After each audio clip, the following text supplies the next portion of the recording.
আজ বানাবো chicken popcorn. তো তার জন্য ময়দা নিয়ে নিয়েছি, চিকেন নিয়ে নিয়েছি, চিকেনগুলোকে স্লাইস রূপে কেটে দিয়েছি, জল নিয়ে নিয়েছি, নানা রকম মশলা নিয়েছি, নুন নিয়ে নিয়েছি, তারপরে মশলাগুলো ছড়িয়ে দিচ্ছি, তারপরে সব রকমের মশলা ছড়িয়ে দেওয়ার পর সসটাও ছড়িয়ে দেব, তারপরে হাতে করে মিক্স করার পর 10 মিনিট ম্যারিনেট করার পর তারপরে মানে ময়দাতে সব রকম মশলা দিয়ে নুন দিয়ে মাংসগুলোকে ময়দার ভিতরে করে তারপরে একটু চুবড়িতে নিয়ে ঝাড়িয়ে নিয়ে জলে দিতে হবে।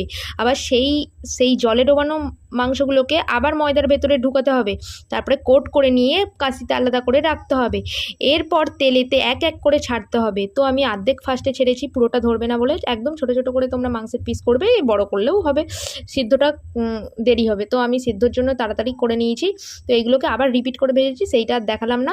তো এবার সস দিয়ে পরিবেশন করলো। তো আমার তো খুব ভালো লেগেছে।